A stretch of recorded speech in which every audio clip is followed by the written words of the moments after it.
Your Dog's Friend is a wonderful nonprofit in the DC area. Although with these webinars, they serve nationwide incredible free information about dog training, dog behavior, living with your dog.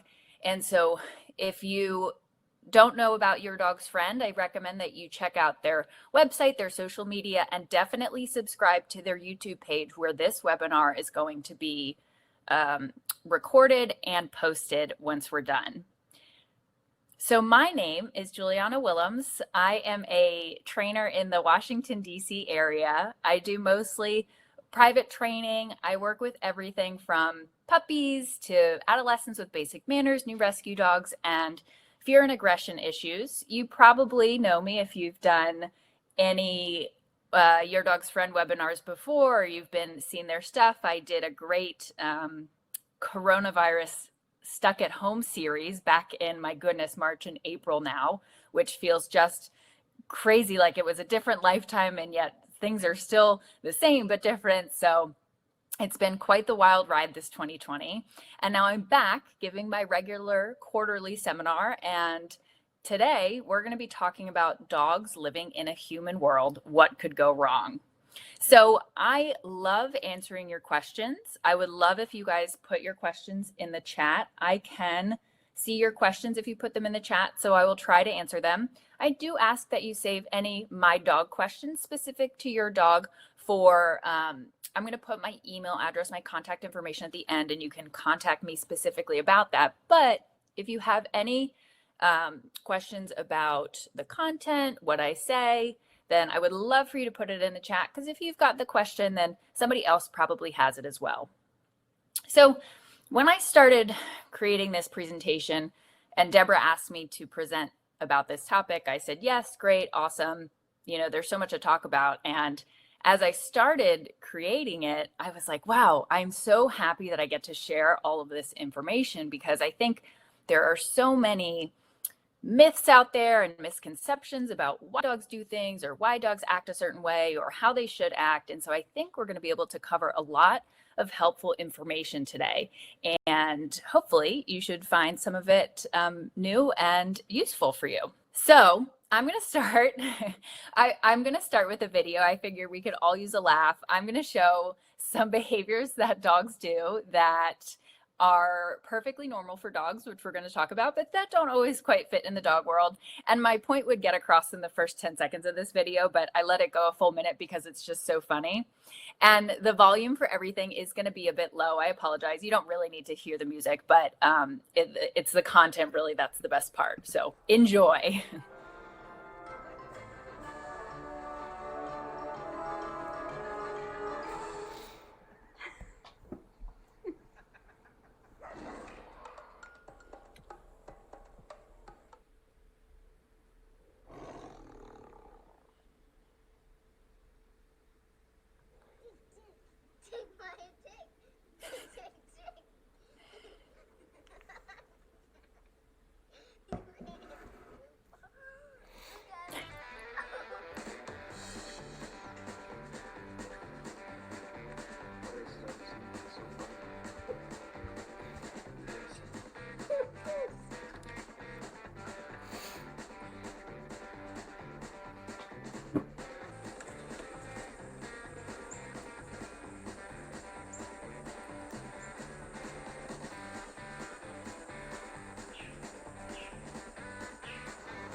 So what you saw was a video of a dog's digging, normal behavior, having a blast. This is just as normal of a behavior for dogs, but it really doesn't fit in the human world. This is called resource guarding. This is very normal for dogs to say, hey, don't take my stuff. I really want this thing and I don't want you to take it. Yoshi, give me that bone. It's not your bone, it's Eva's. Yoshi. What?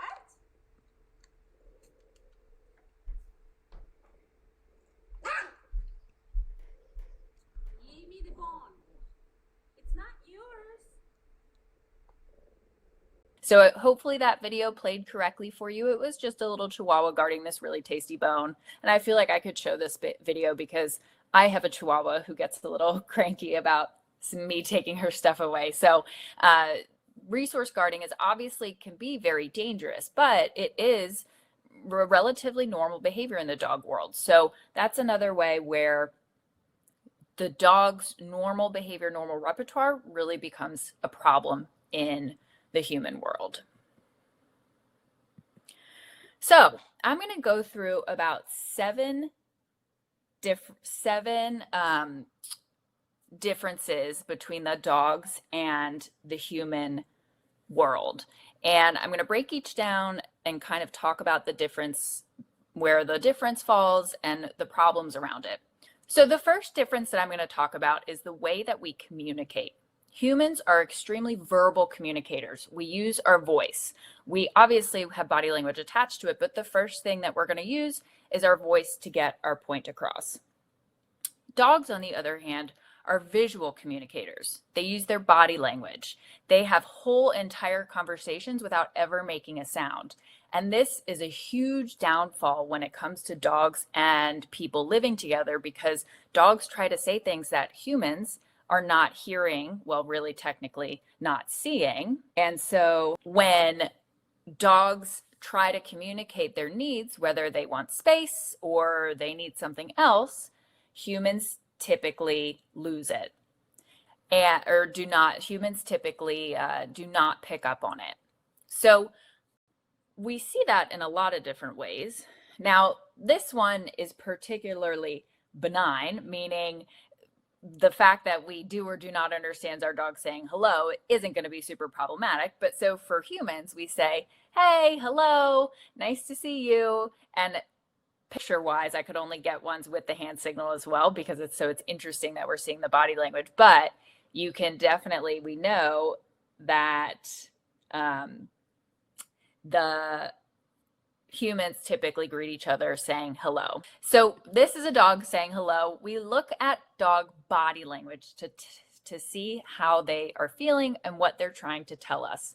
So where a human says hello, a dog is going to approach you. They're going to have a loose body. Their mouth is going to be open. They're going to be relaxed, and they're going to have a sweeping tail wag. Now, I could get super in the weeds today about body language, and I'm going to talk a good amount about it, but I definitely, and I'm going to talk about where you can learn more about body language. And I'm pretty sure your dog's friend has some body language presentations. And so I definitely recommend you going over that. So I'm going to kind of fly through them today, but it's going to be important. The body language we talk about now is going to come into play in a little bit later in the presentation. So again, this dog he's got the happy look on his face, wiggly body. You can see that tail is sweeping to the side. That's a sweeping tail wag. This is a very, you guys are probably all used to seeing this when you come home at the end of a long day. That's the same thing of your dog saying, hello, hello, hello. I'm so happy to see you. Okay. So where things start to fall apart is when dogs try to communicate to us that they are uncomfortable or that they don't like something, that they really don't want to say hello. So in human terms, we basically say, no, thank you. I'd rather not. It's not, we're not getting aggressive, but we're trying to communicate, I don't want that, or I don't want to do that, or that's not something I'm interested in right now.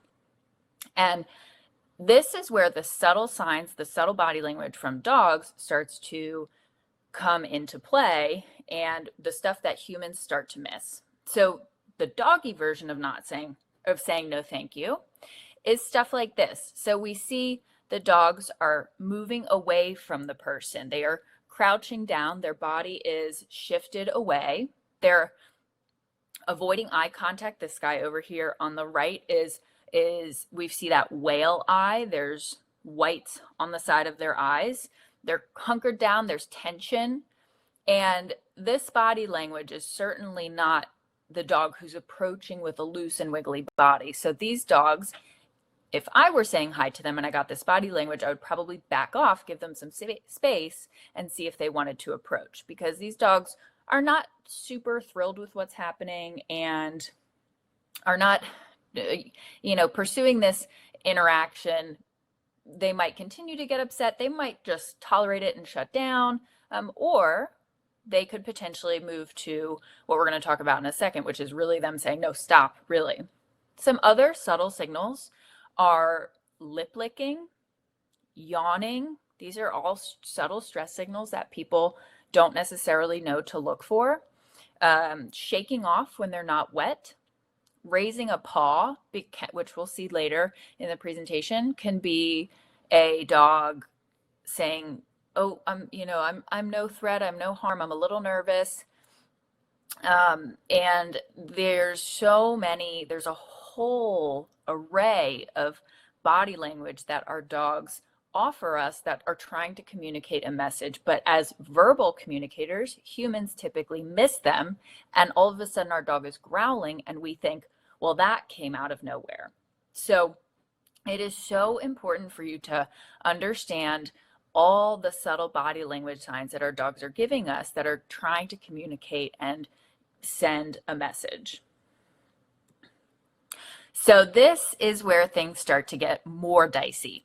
But the thing about when we get to the point where a dog is saying stop that is they've spent time here saying, no, please, I really don't want that. Most dogs do not want conflict, and so they try to give us a lot of signals early on that they are uncomfortable.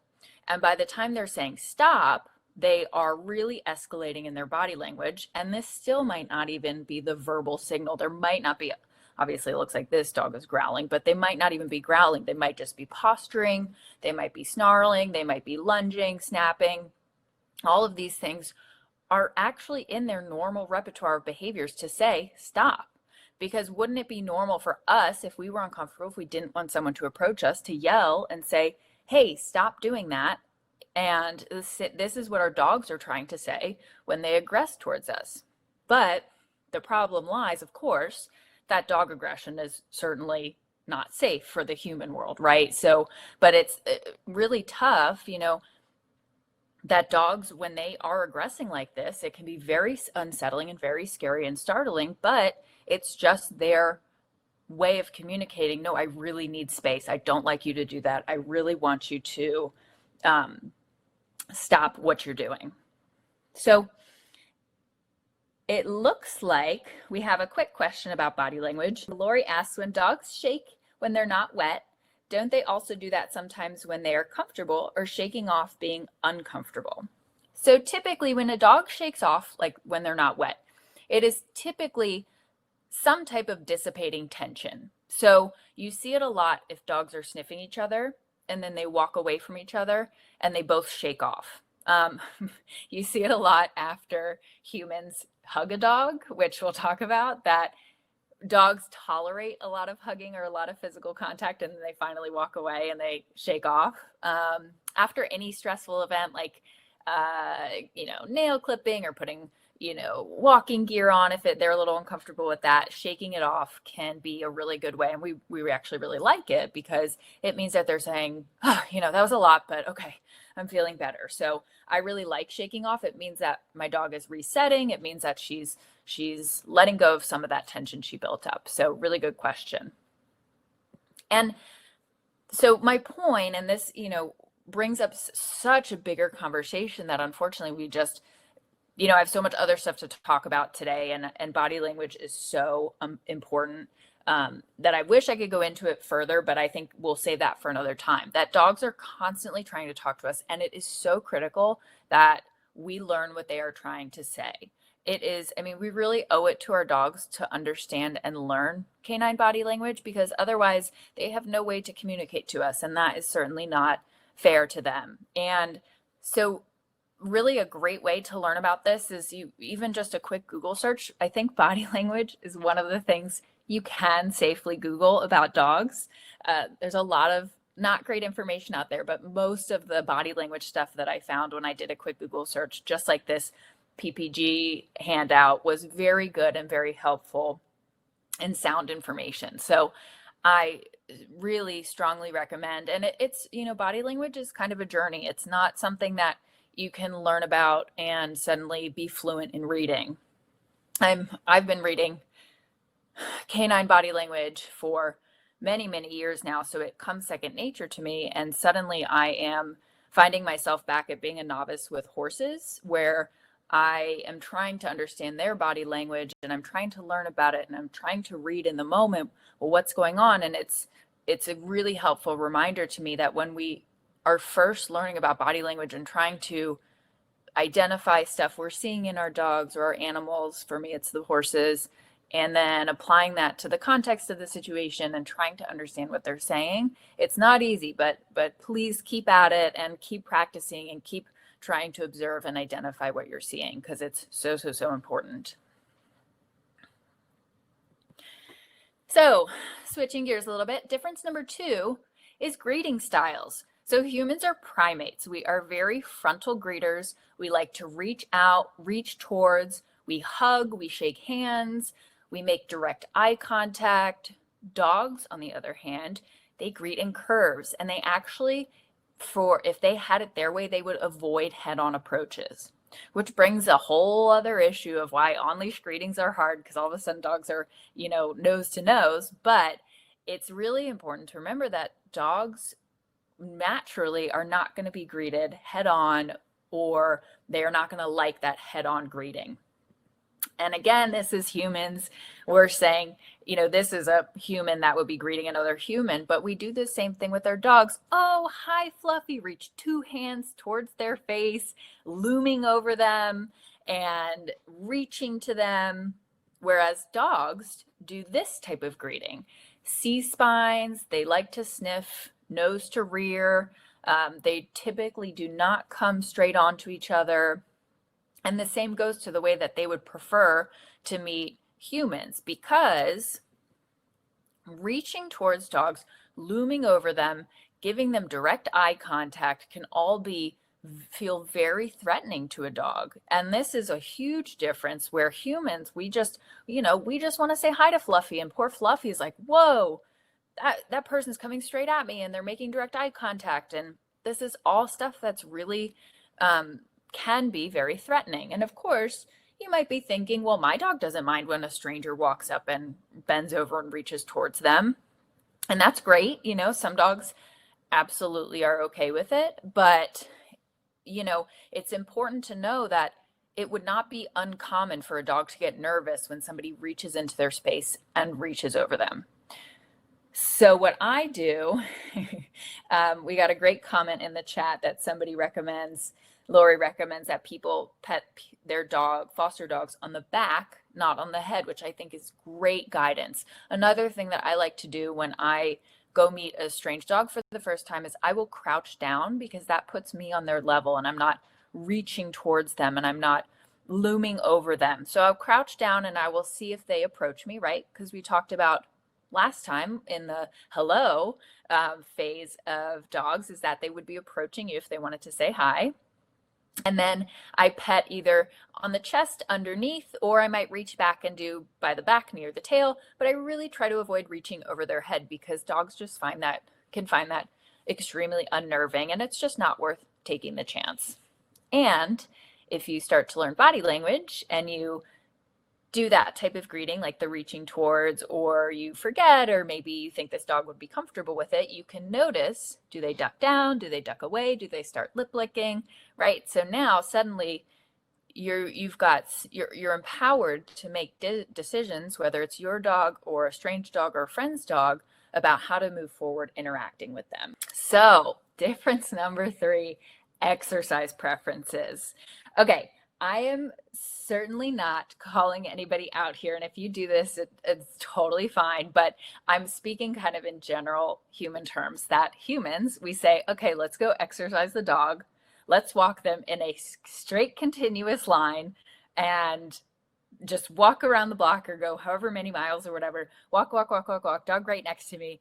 And then we'll go home, and that will be great exercise for them. And they'll like that. And that's great. Dogs, however, would, if it were up to them, have a very different agenda on their quote unquote walks. Dogs really like to sniff and explore. They take in the world with their nose. And while straight line walking, I'll call it, is certainly something that they could do sometimes, if they were out in the real world, if they were out in the doggy world, you probably would not find them doing that.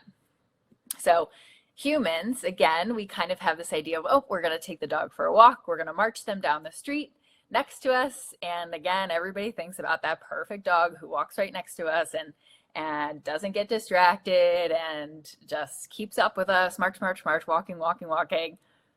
But if it were up to our dogs, they would be pulling us through puddles. They would be exploring the fields. They would be chasing critters. They would be sniffing. They would be doing so many other things than just walking in a straight line. So the reason that I'm bringing this up, because I think that it's, as a trainer, I get clients who are extremely frustrated, obviously, when their dog wants to linger and sniff, or wants to pull to get a good smell at the mailbox where, 5 other dogs have peed, or they get annoyed when their dog is chasing squirrels. And I completely understand the frustrations, and especially if we have an idea about what a walk should look like or what we want it to look like. But we really have to remember the needs of our dogs, and that sniffing is critical for their well-being. Sniffing is so important. And in addition, chasing stuff, eating trash that you walk by, all this stuff is very natural behaviors for them. So of course they're going to do it. And I think that our goals should be centered around, maybe teaching some new behaviors and practicing, everything we do with loose leash walking, look up at me, get rewarded for checking in, walking nicely, loose leash, stuff like that. But I really think we have to manage our expectations in what our dogs will and won't do out on walks. And in addition to that, I think it's so important that we give our dogs time for these natural behaviors, and give them outlets for the sniffing, especially, is so critical. And so again, I apologize if you walk your dogs like this, and there are times when I want to walk my dog around the block and actually make progress too, but then try to remind myself it's her walk. But I saw something online the other day, and it said, suddenly, every time your dog stops to sniff a bush, you're suddenly the busiest person in the world, when you scrolled on Facebook for 15 minutes earlier that day. And again, you can teach your dog to go for a straight line walk and march along and get exercise that way. But please, we have to let them be a dog at times and sniff and read their doggy emails and scroll on their social media, which is really sniffing where other dogs have been. So it's a really important part of their well-being. So we had, we got a lot of really good questions in the chat. So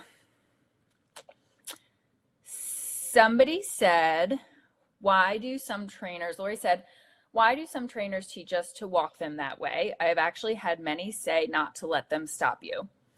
So that's a really good question. And meaning, we might be taught, if your dog makes the choice to stop and sniff, don't let them do that, because that's not part of polite walking. And I do think a lot of it comes down to personal expectations and what you want your walks to look like. And I think we can find a balance, and it's important to find a balance, that maybe we put sniffing on cue and we release the dogs to go sniff on our terms.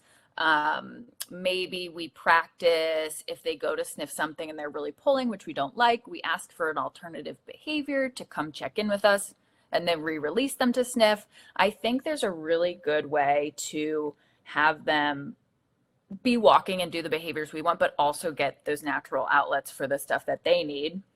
Which Mark asked the question, on daily walks, do you combine roaming and sniffing and walking for exercise? I think that's a really good question, because obviously our dogs need to stretch their legs. They need to keep going. I mean, they need to get going and get that aerobic exercise.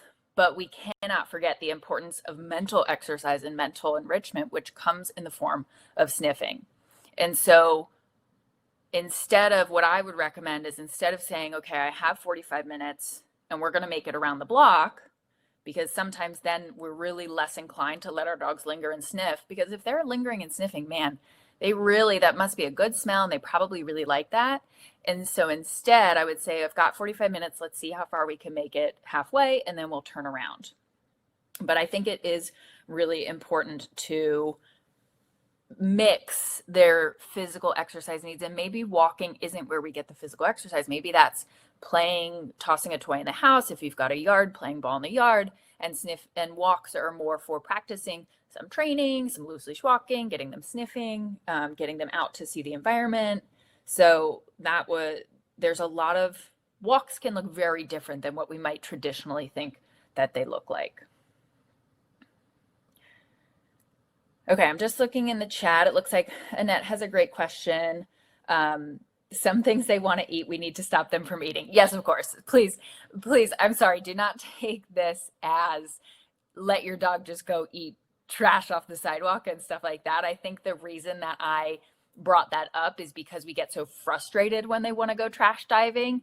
But we have to remember, of course they're going to their dogs. They're going to go find the old McDonald's wrapper, of course. And so what I'm going to talk about at the end is where these differences can lead us, and high frustration can be really problematic for both the human and the dog. So I think, yes, absolutely, we need to teach a rock solid leave it or a drop or whatever, but realizing, okay, Fluffy's pulling me over towards that trash bin because they're a dog and they want to go scavenging, instead of, Fluffy's pulling me towards the trash can again. This is so frustrating.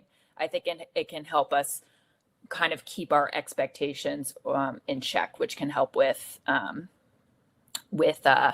frustration levels, which is so important. Okay, I'm just making sure we got all the good questions in the chat. I'll get to the rest of them hopefully throughout the rest of the presentation. Great questions though, guys. I really appreciate you guys thinking about this stuff and asking these great questions. So difference number 4, daily routine. Now, I will say this is totally out the window right now during Corona, because obviously we're all home, but this is the shutdown and the quarantine and isolation and stuff like that is really what got me thinking more about our routines with our dogs, because everyone's kind of making jokes. Our dogs are so happy that we're home all the time. Haha. But the thing is, this is really, dogs are social creatures and they need companionship, and this is really where they thrive, is being around their people more than, what would that be, like the 14 hours a day that we are home. It can be kind of challenging for them to be by themselves for so long, and I think I certainly don't think that necessarily any dog whose owners work out of the home are not okay or don't have a good quality of life. That's not absolutely what I'm saying at all. But I think we really want to keep in mind our dogs are very social creatures. And so what can we do to kind of counteract the time that they are home by themselves for the full work day? And maybe this is something that you've been home during this shutdown and you've started to notice maybe what your dog's habits are, or what they like and what they don't like, and what can we kind of implement when life goes back to normal, whenever that is, to kind of keep some of these joys in their life that they've gotten from you being home. So a lot of this presentation, I haven't necessarily, I've told the difference and I haven't necessarily given you solutions for it, but this one I did want to share some things that I think can help counteract, the bummer, our dogs feeling sad when we're gone for a big chunk of the day. I think what's really important is making sure that when we are with them, we are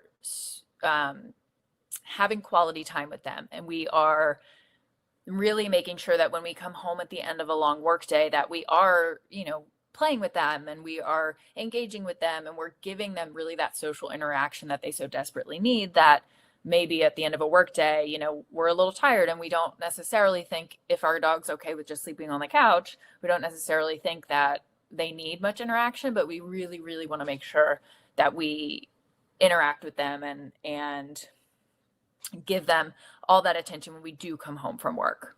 And these are some other options you can do, are food puzzles. So working their brain is a great way to make sure that when you do leave for the day, their brain is tired and they're full and they're happy and content, and they don't have as much brain power left to maybe worry about you being gone, show any separation distress. So food puzzles are a really great way to enrich your dog's life. And I did do a whole webinar for the COVID series that is on YouTube about enrichment. And there's a lot of options in there that you can implement as well that just kind of lighten up your dog's day and give them something to look forward to enjoy, that I think can, and a lot of it doesn't involve us, meaning it's easy. We kind of set it and forget it, as I like to say. And so you can make sure you implement those into your day. Making sure that they're getting plenty of exercise before and after work. You can give them a frozen Kong when you leave, something tasty, saying, I know I gotta go, but here's this to kind of soften the blow of me leaving. And then of course you can always consider a dog walker. I think a lot of times when our dogs are older and we know that they can hold it, we don't necessarily think a dog walker is useful, but if it's an option for you, that might be something that your dog would enjoy, breaking up the day with some human attention. So there's a lot of ways that we can make sure that these very social creatures get their needs met, even when we obviously have to go to work and spend time out of the house. There was a good question. Penny asked, should we put some daily distance in advance of someday return to normal? So I think, Penny, you're probably asking about leaving your dog home alone would be my guess. And I absolutely recommend that everyone starts leaving their dogs now. Even if you don't necessarily have anywhere to go, you can leave your dog in the house and go for a walk around the neighborhood, or go pick up takeout food, or you know, find a way to leave and get them acclimated to being alone now, instead of just having it go from 0 to 100 when we do maybe one day end up back in the office. We've been, as trainers, we've really been urging people to try to start that now. We really don't want everybody to develop separation anxiety. Okay, so motivation. So I will say, if you found your dog's friend, you probably don't necessarily have this mentality, but maybe if you have a friend that you hear them say, oh, you know, well, Fluffy should work for me because Fluffy just should want to please me. Maybe you can set them straight a little bit. So humans expect dogs to work out of loyalty. I think, unfortunately, we've just grown up with a lot of great TV dog characters that I will talk about in the next slide, that I think have kind of just changed our view of what dogs should perform, or why they should perform, or what they should do for us. But in reality, dogs need motivation to do behavior just like any other living creature. And so I think, you know, like I said, we've kind of grown up with this idea, oh, like the lassie, like our dogs should just inherently want to please us and work for us. And I think dogs have incredible emotional connections to people, absolutely, and a lot of times they thrive off of that attention, but they really need motivation to behave. You know, we really need to find ways to make these behaviors that we want from them worth it to them, and especially when we are working against their natural instincts and their natural behaviors, right? So, you know, just to go off the picture here, this is a beagle. Maybe we want the beagle to come away from sniffs more easily, right? Sniffing for a beagle is a highly motivating and very natural behavior. They've got a big drive to sniff. And so expecting them to stop doing that or come away from it quickly or easily would definitely need to take some motivation. And of course, if you've ever worked with a trainer, that you know, motivation can be food, it can be play, it can be physical touch, attention. There's so many things that do drive behavior. but it really comes down to making sure that what we want from our dogs is worth it to them. Okay, morality. Oh goodness. So this one is so important. And I think one of the biggest misconceptions in the dog world is that dogs understand right from wrong. And it is really important that we as humans understand that they do not have morality. They do not know right from wrong. Dogs learn safe and unsafe. They learn things that work for them, that they can do, and they learn things that don't work or have bad consequences, but they cannot make the connection, oh, that was not the right thing to do, or that was the wrong thing to do. We see this a lot with like house training. You know, the puppy goes to the bathroom and then the owner gets upset and the puppy looks, what we're going to talk about is fearful, and it looks very guilty. And because the human version of guilt looks a lot like canine fear, unfortunately. And so people automatically attach this human emotion of guilt, but guilt implies that they understand that they did something wrong. And what I'm going to talk about in the next slide is that they are simply responding to the way that you are acting. But a lot of other things that we kind of that we do say our dogs do kind of like out of spite, or they knew it was wrong and they still did it, or all these things, is that a lot of times our dogs are simply just acting in the moment for a reason, but it does not come down to the fact that they knew right from wrong. So with humans, when we are guilty, this is our guilty look. Oops, I know I did something wrong. I was guilty. I knew that I shouldn't have done it and I did, or whatever. So I'm going to play this video for you, and it is a compilation of dogs who humans think look guilty. But I'm going to try to narrate, and hopefully my volume will work out. I'm going to try to narrate to you the body language that we're seeing, because remember, body language is how our dogs communicate how they're feeling. And you're going to start to notice a lot of the body language that we're seeing is associated with fear, with appeasement is a big one. Oh, you're upset and I'm not quite sure why. So I want to just make sure you know that no threat to you. I want to avoid this conflict. That's what appeasement is. Wow, you really look like you're escalating. So let me try to diffuse this situation. So I'm going to try to narrate that. Just go ahead and put in the chat if you can't hear my voice. So this is what's called a submissive grin. This looks like the dog is snarling, but we look at the rest of the body. The dog is lip licking. He is submissive grinning. He is raising that front paw, which is appeasement. He is blinking hard and was averting eye contact. Here we see those whale eyes, averting eyes, head down. Here we see, what am I going to see here? So we've got the paw raise again, averting eyes. Oh, okay. And that makes me very sad. Those two dogs were very, very avoidant of the owner there. This one is actually just kind of funny. I'm not sure why the dog is, my guess is that's a paw raise, or it might have been a trick that they taught. So again, averting eye contact, paw raise, which is a sign of appeasement. And this dog, ears back, whale eye, avoiding eye contact, facing away. And that dog very much learned safe and unsafe.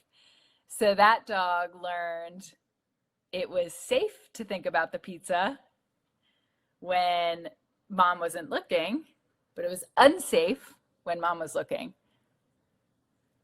We got the paw raise again, lip licking. So we're seeing a lot of appeasing behaviors, which again is our dog saying, I am no threat. I don't know why you're upset, but I want to make sure that I don't further escalate this interaction.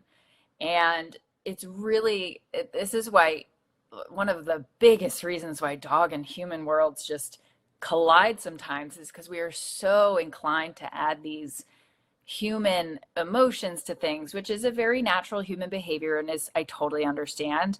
But it's really important that we understand dogs are not moral creatures. They do not know right from wrong. In these moments when they feel guilty, or I'm sorry, when they look guilty from human standards, they are really just showing behaviors in response to your actions.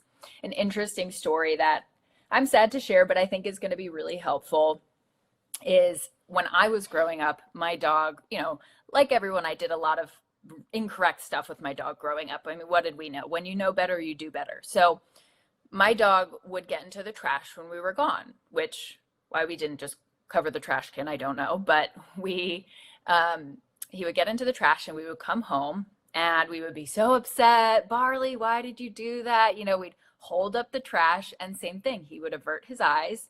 He would look away from us. He would run away from us out of the room.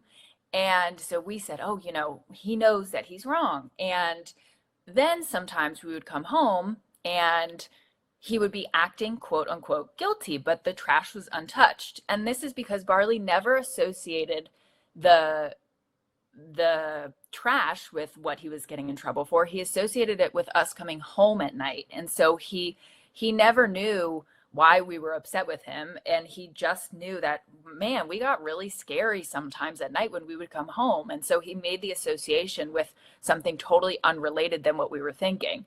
And at the time we had no idea why he would do that. We'd run around the house. Where's the trash? He must have gotten into the trash. He's acting so guilty. But really, he was just reacting. Now that I know, he was just responding to the context, the same situation that we would get mad at him previously because he had no idea that it was related to the trash. So I will answer that question at the end. Okay.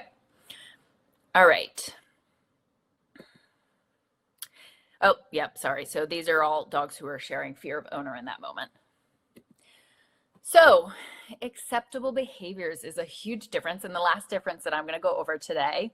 So humans are generally quiet and clean, and I mean that in the sense that we don't go around just randomly screaming, and we don't go around necessarily tramping mud and dirt all over our house, and we don't, we try to, in general, keep things somewhat in order, right? So I'm speaking generally. Dogs, however, have full natural repertoires that include barking, digging, chewing, destruction, and so much more. And this is one of the biggest places where, I guess I've said that so many times about communication and human emotion labels, but here we are with another thing that is the biggest difference in the human and dog world, is that these behaviors are so normal and so heavily built into dogs, but we as humans consider them nuisance behaviors. And which, when you say that out loud, these dogs' natural behaviors that when we expect dogs to live in our world, but these natural behaviors for them are nuisance behaviors, that it explains why we get really frustrated. So just came up with a couple of funny examples. Humans, we want our yard to be a relaxing place. And I envision, you've got your yard in the morning and you go outside and it's a beautiful spring morning and you drink your coffee. Meanwhile, your dog says, hey, this is my place to bark, which is so normal, but such an inconvenience for humans. And so just a big butting of the heads there. Same thing with humans. We typically like our house tidy, our furniture clean, and dogs, on the other hand, have no idea what the difference is between muddy paws or clean paws when they come running in the door. So we get so mad at Fluffy for running in from the yard and jumping on the couch with muddy paws when Fluffy did the same thing with clean paws the other day and it didn't matter at all. So dog behavior is so inherently opposite of what humans want that it can really cause a lot of frustration and problems. Same thing with chewing. We get so mad when our puppies chew on our shoes. Well, they're puppies and they have a need for chewing, and this really exciting plasticky cloth thing is right in front of them. Why would they not chew it up? Same thing with we're out of the house for a couple hours and our adolescent is bored and they've got this perfectly lovely wooden leg of a chair right in front of them. Why would they not chew it up? So and again, I'm not sitting here saying let your dog chew up your house. I'm just saying, of course, your dog is going to do these natural behaviors. And so what a big thing that a trainer should recommend to you is that we want to give our dogs appropriate outlets for these natural behaviors. Another example is like a dog who likes to dig. So remember that video from the beginning, all of our digging dogs. A really good option for that is that we give them an appropriate place to dig. So a lot of people will give their dogs sandboxes, meaning that they have, yard is off limits, but man, look at this really fun sandbox and you can dig to your heart's content in there, and it gives them an appropriate outlet instead of just fighting that natural behavior, saying, stop that, stop that, stop that, stop being a dog, stop being a dog, stop being a dog. Because, and this is really what a big reason for this presentation comes down to, is that these differences can lead to some really serious things.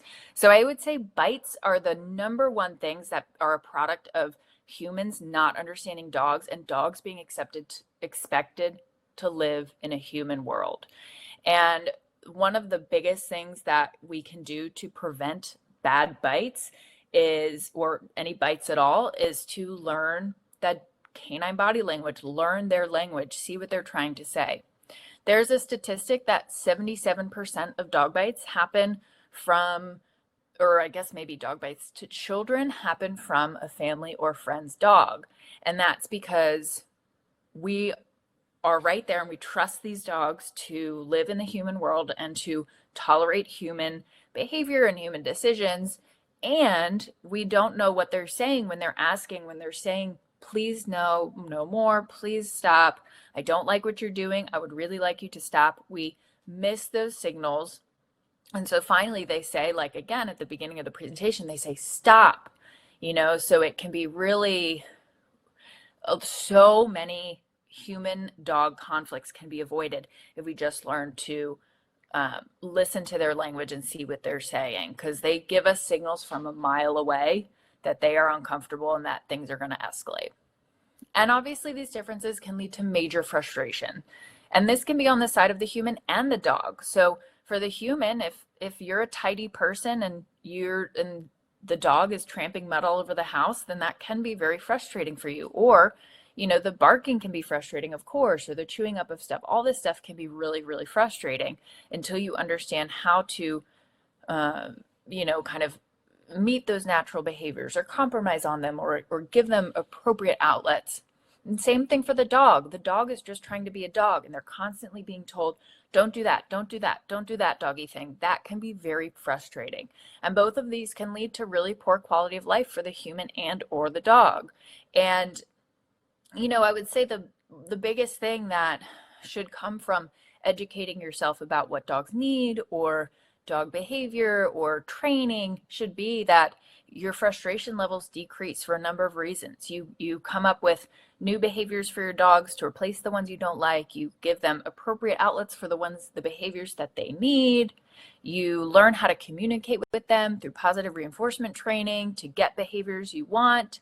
So I think that there's really a lot of benefit in understanding the differences between dogs and people, because that way we can just learn to coexist that much better. Because obviously a lot of times unnecessary rehoming or surrendering, meaning people will kind of throw in the towel and just say, I can't do this anymore. This is too hard. This is too frustrating, because they're not understanding their dog's needs, or they're not understanding how to change their dog's behavior, or they have unrealistic expectations about how a dog should behave. So, obviously these differences can be very, very problematic. But that being said, despite these differences, humans and dogs have learned to coexist, and not just coexist, but really thrive together. And I think a lot of people, and many, many of us who own dogs, have learned to accept dogs for dogs and understand that they're going to bark and they're going to chew and they're going to, mess up your house and pull you across the street to chase a squirrel.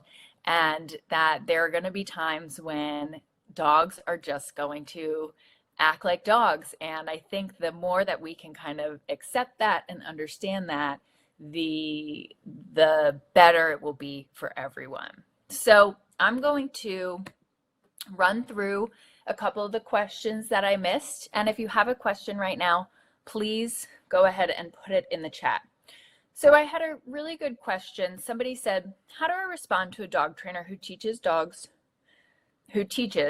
that dogs' work is to do what the human expects and they don't use any treats or rewards? So I would say this is very unfair for the dog because, like we talked about, dogs need to be motivated and dogs need to, like any living creature, they have reasons for doing and not doing behavior. And if we want to change their behavior, we have to motivate them to do that. So I think good trainers, good certified trainers are going to recommend a plethora of ways to motivate your dog to get them to do what you want them to do. Okay, and then we had another question about when I showed the picture of that sad looking lab on the floor. The question was, per the photo, the chin was on the floor and interpreting how does that look? Sad or possibly comfortable but looking around and keeping an eye on what's going on. So this is a really good point that photos are just a quick moment in time and we typically do not get the context around a photo.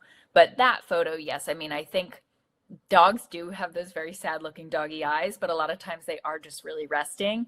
I think you would need to know the context around what that dog was, you know, what was going on with that dog's day and if they were lethargic or if they really were just resting. But that was a really good point that pictures really are just a moment in time.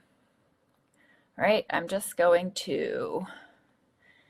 Okay, so then we had another question about when you do let your dog explore and sniff around, some dogs will naturally then start eating stuff up off the ground. Absolutely. So this is where I think training really comes into play because whenever you train your dog to do, to have behaviors on cue, so for example, a leave it or attention cue or a touch, come over to me and touch my hand, anytime you build strong behaviors like this, you can use them as tools and which will actually allow you to open your dog's world and give them more freedom.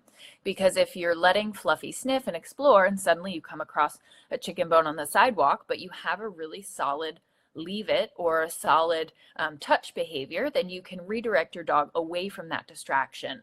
So you've been able to let them sniff, you interrupt them when they come across something, you know, dangerous or problematic, you reroute them. I mean, obviously you reward them for responding correctly, coming away from their sniff, their exciting environment, and then you can go on with your exploration, avoiding that unwanted obstacle. Right? I'm just going to, okay. Okay, ooh, good question. So Mark had a great question. What's the best way to respond to a fearful dog in situations where they are paw raising or avoiding eye contact? Great question, because, and this is an example of when you approach a dog or you're in a room with a dog and you are reading their body language and they're telling you, I'm uncomfortable or I'm scared, then what I would recommend is that you immediately give them some distance. You try to take the pressure off. So you move away from them. Anytime a dog is fearful, choice becomes very important. Choice for them to interact or move away. So I will typically move away from a fearful dog.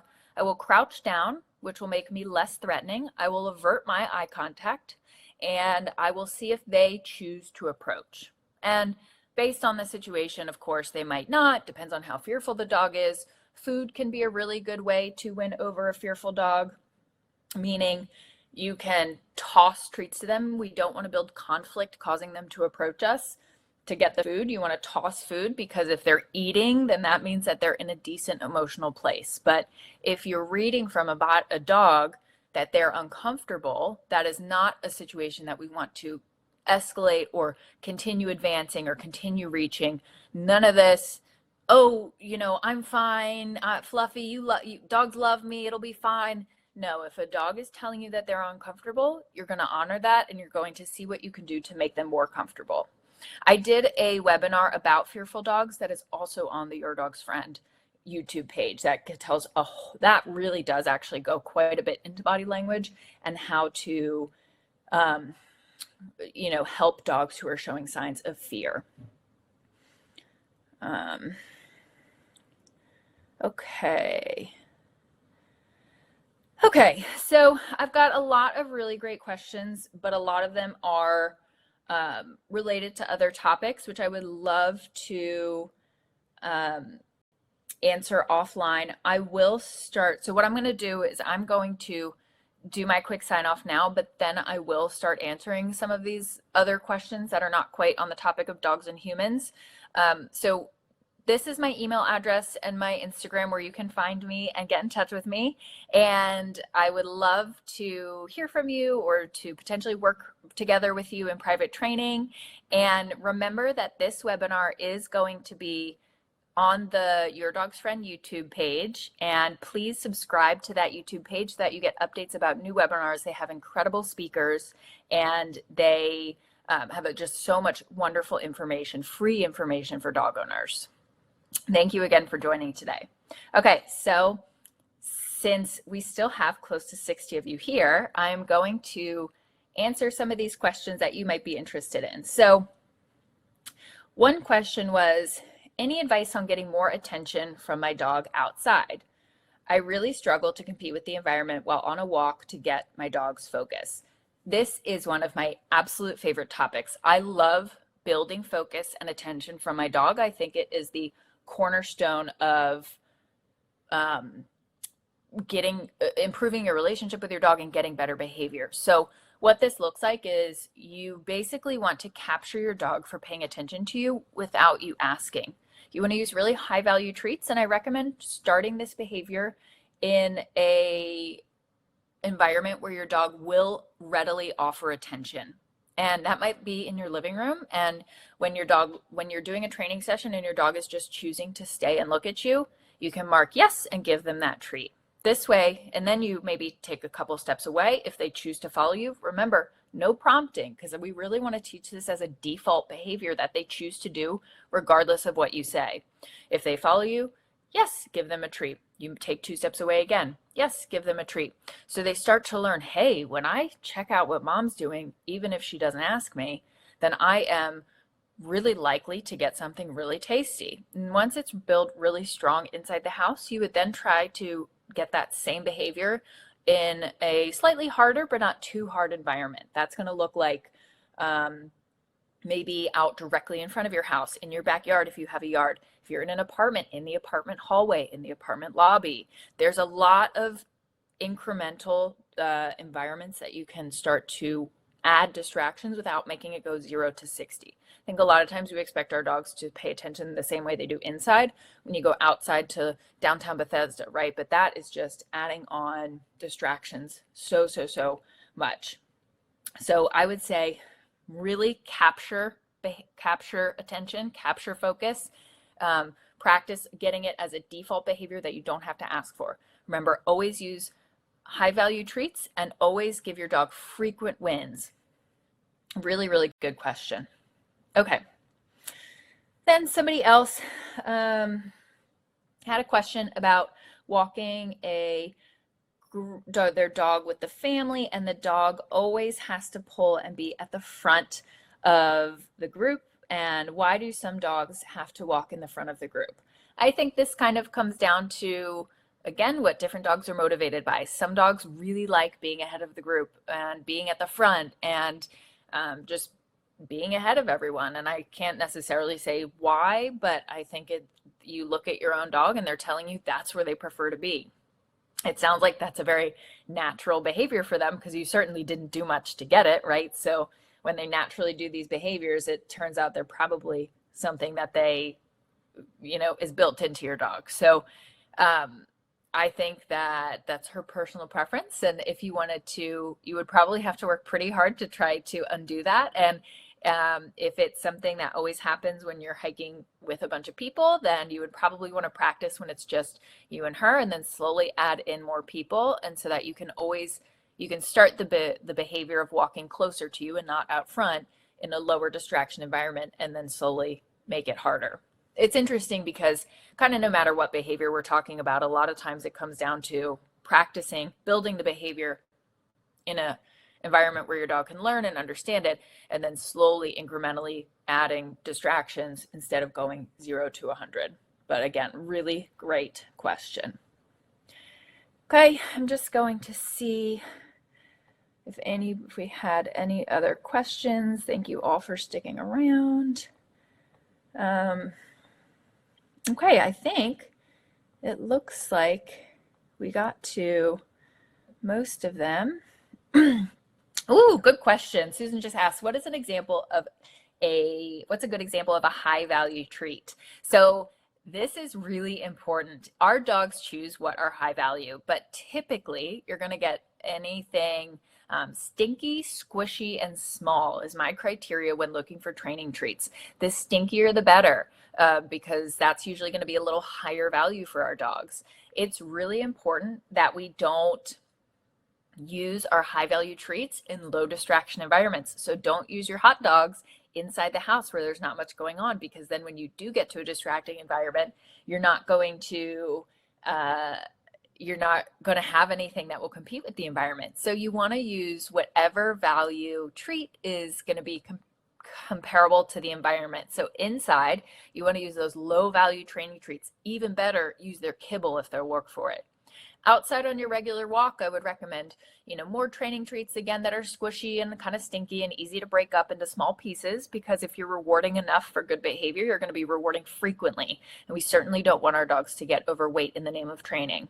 And then if you go somewhere new or you're working on a particularly challenging environment, particularly challenging behavior, you can then really up the ante to hot dogs, cheese, any type of deli meat, but again, your dog kind of tells you what's high value. And so if you're out in a distracting environment and your dog snatches the treat and turns away from you again, kind of not super interested, like they'll eat it, but then they're checking out again, that tells us that the treat might not be high enough value. I really want, when I have a high value treat, I want my dog to say, ooh, how do I get that? How do I get that? And that's what's going to tell us that it's really working in a higher distraction environment. And the quality of behavior that you're getting can also indicate if your treat is high value enough. So really good question. Okay, I think, okay, so Sheila asked, and this is really good because I'm actually presenting on this, I think, in the fall. Can you please direct me to advice for social, personable dogs who become reactive to other dogs on leash? Yep, so I am going to give a whole presentation about dogs where kind of sociability goes wrong on leash. And I think a lot of it comes down to frustration, because we have the idea, and we have been drilled into our mind, that as puppies, we need our dogs to meet other dogs on leash, meet other dogs, meet people, play, puppy play, get them exposed, get them meeting. And so we just teach our dogs from a very young age, you get to play with every dog that you see. And then suddenly when they're full grown or they're lunatic adolescents, we kind of change the rules and we say, no, you can't pull me across the street to go meet that dog. And I think that can cause a ton of frustration. And I think our dogs can get very, that reactivity that we're seeing is from a place of, oh, but I really want to go see them. And it can be just as problematic as fear-based frustration. But I think that there are a lot of ways to combat that. I'll see if we can find any additional resources. Go ahead and email me and I'll see if I can point you in the right direction. But definitely, Deborah was nice and just chimed in. That presentation is on October 17th, but all of the webinars are going to be on the website. And I cannot stress enough how wonderful all the free information that Your Dog's Friend gives out is. So, okay, I think it sounds like those are all the questions. Wow, so many of you stuck around. That was wonderful. Thank you. Great questions. Please email me if you need anything else, and stay tuned for the rest of the summer and the fall series of webinars. Nicole was wonderful and just put a link to registration. And otherwise, I will hopefully see you guys this fall. Thank you so much again.